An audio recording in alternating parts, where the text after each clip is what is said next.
যে প্রোগ্রামটা করলাম এটা হচ্ছে 1982 সালের 11ই মার্চের একটা ঘটনা।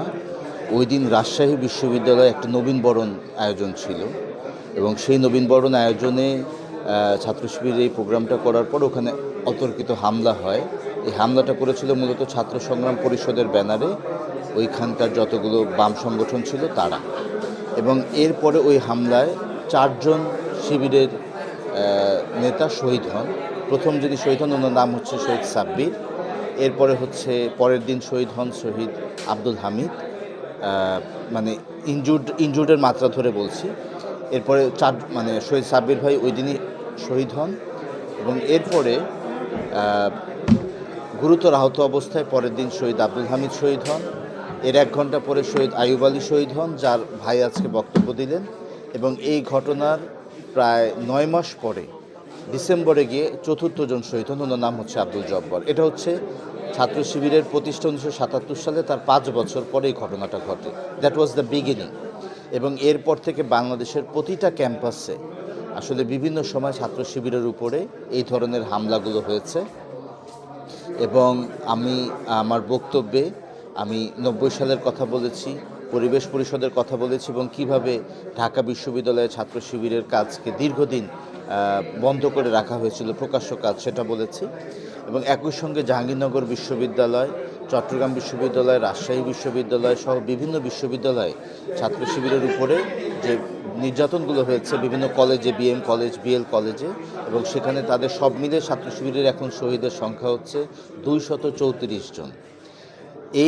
এই যে মার্টিরডম যারা করলেন, যারা শহীদ হলেন, এদেরই আমরা মনে করি যে এদেরই একটা স্পিরিচুয়াল একটা বেনিফিট হচ্ছে এখন আমরা পেয়েছি এভাবে, যে এই ক্যাম্পাসগুলোতে পাবলিক ইউনিভার্সিটিতে শুধু ডাকসু নয়, ঢাকা বিশ্ববিদ্যালয়, রাজশাহী বিশ্ববিদ্যালয়, জাহাঙ্গীরনগর বিশ্ববিদ্যালয়, তারপরে হচ্ছে আপনার চট্টগ্রাম বিশ্ববিদ্যালয় এবং সর্বশেষ জগন্নাথ বিশ্ববিদ্যালয়, এই 5টা বিশ্ববিদ্যালয়ে ছাত্র শিবির নেতৃত্বাধীন প্যানেলের যে সংখ্যাগরিষ্ঠ হয়ে তাদের যে বিজয়, এই বিজয়টা আমরা মনে করি যে এই যে শহীদ যারা হয়েছেন 234 জন, তাদেরই আত্মত্যাগ এবং কুরবানির হচ্ছে পুরস্কার। এই তালিকাটা তো আমার মনে হয় যে তারা খুব প্ল্যান করে করেনি, তারা খুব ন্যাচারালি যেটা করেছে সেটা করার পরে যখন দেখেছে যে এরকম একটা আউটপুট এসছে, তখন কিন্তু ওই তালিকাটা তারা বাদ দিয়েছে, যে ওইটাকে তারা বন্ধ করেছে কাজ। এটা হচ্ছে আপনি যেটা বললেন সেটা হচ্ছে ঐতিহাসিক বাস্তবতা। কিন্তু মুশকিল হচ্ছে যে আপনি জামাত ইসলামের মতো দলগুলোকে আপনি কিভাবে আটকাবেন, যেহেতু ধরেন তাদের এমপি মন্ত্রী যারাই থাকে তাদের নামে এর আগের কোনো করাপশনের অ্যালিগেশন নাই, অথবা তাদের বিরুদ্ধে আপনি অন্য কোনো ভায়োলেন্স বা অন্য কোনো যেটাকে আমরা বলি অ্যান্টি সোশ্যাল অ্যাক্টিভিটিস বা আপনার যেটাকে আমরা বলি অপরাধ, এই রকমের যেহেতু কোনো দৃষ্টান্ত পাওয়া যাচ্ছে না, ফলে বাধ্য হয়ে আমার মনে হয় তাদেরকে ঘায়েল করার একটাই অস্ত্র আছে, সেটা হচ্ছে 1971। এবং সেই কারণে ওই তালিকায় নাম না থাকলেও যেহেতু একটা পাবলিক পারসেপশন দীর্ঘদিন ধরে তৈরি করা হয়েছে, ওই পারসেপশনের আলোকে তারা এই বেনিফিটটা নেওয়ার চেষ্টা করে। তারা দেখাতে চায় যে এই সংগঠনটা হচ্ছে রাজাকার, এরকম টাইপের। কিন্তু আপনি যেটা বলেছেন ওই তালিকায় কিন্তু সত্য বেরিয়ে এসছে এবং সেই তালিকাটা একদম পরিষ্কার হয়ে গেছে যে সবচেয়ে ন্যূনতম সংখ্যক নামই হচ্ছে জামাত ইসলামীতে বর্তমান যারা করেন, এবং বেশিরভাগ নাম আসলে বিএনপি এবং আওয়ামী লীগের এরকম দলগুলোতে চলে গেছে। এটা আসলে ভালো হবে যদি আপনারা জামাতের নেতাদের কাছে শুনেন। আমি তো জামাতের নেতা বা ওই পর্যায়ের কিছু নই, তবে আমি তাদের মুখ থেকে যেটা শুনেছি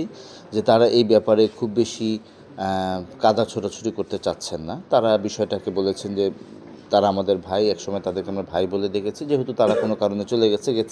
এটা আমার মনে হয় এই বিষয়টা নিয়ে এখন আর আমরা নিজেরা বেশি আরও ঘোলাটে না করি। এটা একটা পরিস্থিতি, এটা সবার কাছে পরিষ্কার। যে যাই বলুক, শরিয়া আইনের কথা বলুক, বন্য যাই বলুক, মানুষ তো আর কেউ আসলে খুব অসচেতন নয়, সবাই বুঝতে পারে যে আসলে কোন জায়গাটায় গ্যাপটা হয়। তো এগুলো নিয়ে আসলে আমি আর এখন ইলেকশনও হয়ে গেছে, এখন এই নিয়ে আর কথা বলে লাভ নেই। জি, পারসেপশন আছে, কিন্তু এগুলো তো আসলে আইনানুগভাবে যদি আপনি প্রমাণ করতে না পারেন, তাহলে তো আসলে শুধু পারসেপশন দিয়ে হবে না। অলরেডি জামাত ইসলামে আমি যতটুকু জানি, এটা আপনি তাদের কাছে আরও ভালো রেকর্ড পাবেন, সম্ভবত তারা 30টার উপরে আসনকে রিকাউন্ট করার জন্য তারা অ্যাপিল করেছে, পুনর্গণনা। সেগুলো হোক, তারপরে দেখা যাক যদি সেরকম কিছু রেজাল্ট আসে বা রেজাল্ট যদি পরিবর্তন হয়, তাহলে বুঝতে হবে যে এখানে কিছু হয়েছে।